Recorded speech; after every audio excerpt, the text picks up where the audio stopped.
Hi, and welcome to the Futurist Mom Podcast. This is an idea that's been swirling in my head and in my heart for many years. And as any of you have ever had those kinds of ideas that you really wish that something would exist on the planet, it's very exciting when you can actually get it out of your head and into tangible form and invite other people to share in it. So I'm thrilled to have you here. My name is Nancy Giordano, and I describe myself as someone who is an advocate and an activist for a safe and thriving future. That is a through line in everything that I've ever created and done, and it's part of a really fundamental part of what this podcast is all about. Professionally, I have a broad range of roles that I describe as everything from global futurist and system strategist to an advisor to several AI startups.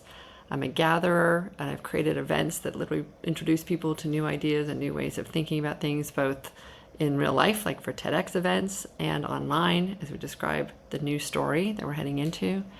And I'm a global keynote speaker. And I wrote a book a few years ago to help leaders rethink what it means to be visionary. I'll also add that I'm a real person, that I'm not a bot, I'm not an avatar, I'm not the figment of someone's digital imagination. That may sound funny to say, but as we look at this into the future, in the next few years, right, we're going to be bombarded by a whole lot of video content, and we're going to wonder, or audio content, and we're going to wonder where it's coming from and whether or not that person is very real. So I will say, yes, I'm a real person sitting in front of a microphone, in front of a computer, inviting you into this world that I'm very excited about, because I'm also a mom. That's the role I'm the most proud of. I am the mother to 3 flourishing young adults in their 20s, 28, 25, and 22. You will hear a lot about Hugo, Zane, and Harper over the next few, years, however long we do this podcast, next months, the next few years, as they are making their way into the world and thinking a lot about the careers that they're building and the work that they want to do, the contributions they want to make, the kinds of lives that they want to make. So I spent a lot of time, obviously, in the last 28 years thinking about the future, both through their lens and through the business lens, and that weave between the two has been hugely informative and has given me a lot more confidence as a mother, right? I've looked around the corner at where things are going, and I've been able to then backcast ways in which I can make decisions differently for my children. As a strategist, my work is about pulling together a range of disparate information to help make sense of where we are and to lay out the choices and the paths that we have ahead to get to the outcome that we desire. Right? What is it that I want to accelerate and move to faster? What is a threat or something scary that I want to blunt and try and get out of the way? And as a futurist, it pulls that thinking forward to take a more broad view so we can better anticipate, prepare, and drive positive change. It's all, again, about embracing for me the possibilities that become only visible in mass transformation. So I know that change can be really scary for many people, but for me, I see it as an opening, again, for huge transformative change. I believe that we're in this moment of upheaval that is allowing us to have a once-in-a-generational opportunity to redesign, rethink, and reimagine every industry and to re-examine every social agreement around things like identity and purpose and money, you name it, right? Which can be very, again, overwhelming and daunting, but also extraordinary and empowering if we walk into it with a mindset that believes that we can impact it. So again, I continue to believe that the fortunate interchange between being a futurist and being a mom has really helped me make more active decisions and feel like I'm walking through the world feeling, again, excited about what comes ahead. And I made different choices along the way that have impacted that. Again, as a parent, when I look to the future, I can then decide that I want to make different choices for my children that I might have if I was only using the parenting handbook from, the past.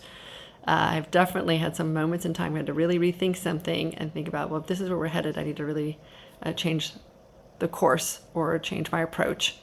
And certainly as a mom, it has impacted my work as a futurist, right? All the work I do is I want to ensure that we're building a life and we're building a society, that we're building a planet that my children want to step into and that their children want to step into. We think about this from multiple generations, right? We're not just thinking about short-term decision-making, but we're really thinking about this through a long-term lens, which is why this podcast is so important to me now.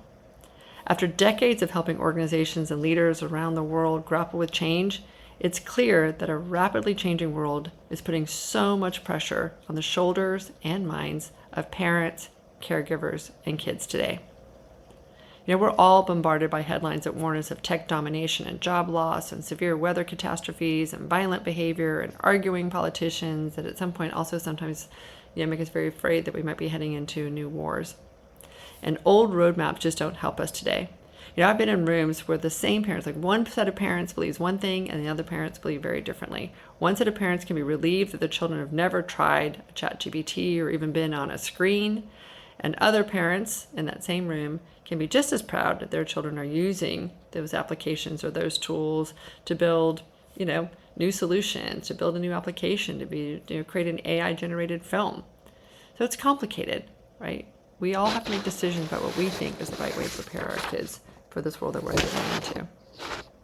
Which I guess is why it's not surprising that after I give keynote talks, often all the conversations with people who come after me, not come after me, but the people who come up to me after I have given a talk and want to talk about what it is that I just shared, want to talk about it not just through the lens of their offices or their enterprises, but how it is also showing up potentially for their children. They want to tell me about their anxious and overwhelmed kids and what it feels like to be at home thinking about questions like technology use and privacy and even motivation. I've had parents tell me that they're really worried that their children don't even want to necessarily graduate from high school. They don't really see the point. They don't know if it's really preparing them for this world that we're heading into. Is it really worth the way in which they're being taught now to think through what it is that they want to go do as they move forward?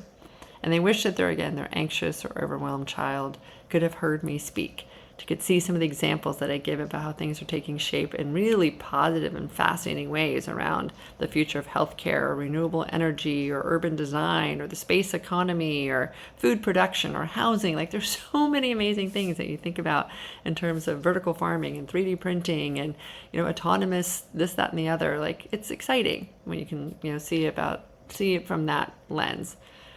But I'm also really aware, again, that the gap between the excitement that I have about what's possible in the future and the very real concerns around ethics and use of resources and equitable distribution of all these technologies, right, is creating a tremendous amount of concern and fear. The research shows us how real those concerns are and why they're important to address. There's something called the World Uncertainty Index that I was just introduced to recently. And the chart that I saw showed from 2008 to 2024, the fluctuation in our sense of how uncertain we feel was, went up and down, but it was within a more narrow band.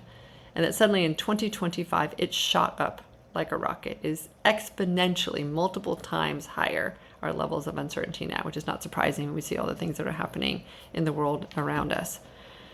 Right? And as a result, it's not surprising that our sense of anxiety and stress and depression and even existential doom, and most tragically, are, those who feel that the only way through is through death by suicide. I can't even imagine like how horrible someone needs to feel about the world around them to be able to make those choices, right? But if we feel like we've got no control or understanding about what's happening around us, it does feel very, very overwhelming. Not just to adults, but certainly also to our children, right? They can feel this. I have been talking about for decades that we've been seeing the numbers climb around these really, really sad statistics and often tragic statistics. And we need to be thinking about this so much more impactfully and so much more aggressively than we have, right? Any society that only measures its progress or productivity through GDP or job creation or how rich our 401ks are, and not thinking about how well our children are doing, is 100% missing the point, right? It is completely distorted then, and it needs to be turned upside down. The most important metric should be how our children are thriving, and right now they are not. They do not feel well held, they do not feel well supported, they do not feel secure, the world is heading in the right direction, and it's our job to turn that story around, right? Their concerns are valid, but I really do, again, they believe that they deserve a better narrative, a better perspective on where things are going. And I believe that it's possible. In my work and in my family, I strive every day to try and turn fear into curiosity. Because with that, I can make calmer, more informed decisions, right? Again, ones that stand the test of time. By having a futurist mindset, I have the confidence to walk in and question the patterns of the past and to think about different ways that we can approach things as we walk again into a world of exponential technology, planetary stress, cultural polarization, and reinvention of work. and have our children then feel more secure and more hopeful. Really, that is the key to all of this. Because the question today's parents and caregivers are going to face are going to be even more complex as we move ahead. Things like how AI-enabled toys impact privacy and imagination, how we talk about catastrophic storms and fires, how we value college or not, really, or the kinds of choices that we make around how we want our children to be educated. What are the things that are most important for them to be spending their time and attention on? Because what kind of jobs are going to exist or not as we move into the future? And what will be the metrics of success as we move ahead? The intent of this podcast is to explore how these changes and emerging questions impact our kids and to give us a clearer peek over the horizon so that we can have greater confidence again in our choices as we stand with our children at the threshold of an exponentially changing tomorrow. And we're going to have all kinds of provocative and fascinating guests to talk to along the way. In my work, I'm privileged to meet the people who are actively designing, shaping, and impacting the future. I describe them often as pinkers, people you need to know. And we'll be inviting these pinkers into the conversations that we're going to have, both as guests and sometimes just referring to their work. And when they're parents, it'll be also really interesting to dig into how their view of the world and in their work impacts how they do things at home. Right? How are they shifting and changing potentially some of the strategies? How are they using technology or not? What has worked and what hasn't worked? I think it'll be just really fascinating to dig into that with them as well. Because here's a statistic that has really stuck with me since I've heard it. There's a thing called the Edelman Trust Barometer. Every year they do a study with tens of thousands of people around the world to dig into how they feel, right? How confident they are about the future, who they trust, and how they're feeling about the world at large. And in 2025, they described it as the age of trust and the age of grievance, that there's a tremendous amount of polarization and again, a tremendous amount of fear. And the stat that I was most concerned about is that it seems that only 30% of American families believe their children are going to have a better future than they had, a better life than they had. That means 70% don't believe that. And that's lower than even the global average of 36%. So although I really appreciate that that is real, what if I told you that instead you could think about that, your middle school child could have the capacity to very realistically become a Nobel Prize winner or have a Nobel Prize level breakthrough? We'll be discussing that in one of our podcasts. What if there's some really interesting and provocative new approaches to learning in the future of schools and the role that AI versus guides have in terms of academics and life skills, which is what our kids most want to learn about? We'll be discussing that.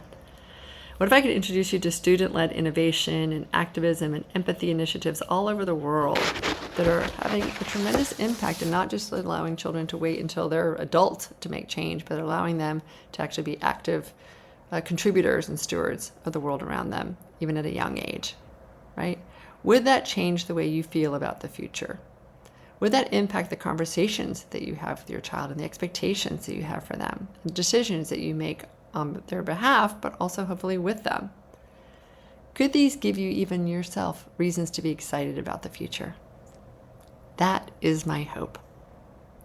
Now, this podcast is not just for moms and dads. It's hopefully for grandparents and aunts and uncles and neighbors and teachers and academics and anyone who cares about children, and not just our own children, but hopefully the world's children, right? Everyone that we are privileged to be around that is going to grow up and take on the responsibilities of the future, right? We owe them our very, very best, and we owe them a story and, again, the capacities to be able to feel as though they're prepared as we move forward. And as we mentioned, the topics are going to range everything from a lot of technology topics, because that's certainly on our minds, and again, how that impacts education, what that will look like for the work of the future and how that's being redesigned and reconsidered. We'll be talking about economics, we'll be talking about the planet, and we'll be talking about the role of parenting itself, right? What are the expectations? How does that shift? How does our own sense of self, again, as we're navigating change, how are ways that we can build our adaptability quotient? And then how does that turn into, again, a more sense of security around parenting? We'll have sponsors and partners that will help us shape this podcast and amplify it. We'll be experimenting with different formats and thinking about what works best. And we really appreciate your feedback and invite you to be part of this. You're going to have questions that we'd love to hear. I'm sure you'll have ideas that you'd love for us to consider about who would be a great guest on this podcast, or conversations that would be valuable to dig into and to explore. And the hope is that you also feel inspired enough by these conversations to take them then into your home or into your community, to extend the conversation, to let them live, right? To continue to flesh them out. Ideas like maybe rather than just having a book club, you actually have an exploration club in which these ideas, again, can expand and take on new forms. You can find me on LinkedIn. You can find me on Signal. You can find me at curious@futuristmom.com. And I'll share with you also that, again, these are ideas that I very much have used in my own life and in my own home. And while I recognize that parenting right now is very different, or certainly more complex than in the last 28 years in which I've raised mine, I will say there are some things that I think that, hopefully still stand the test of time. If you walked into my house in Austin, you would see 4 words stenciled on the wall. Very big words.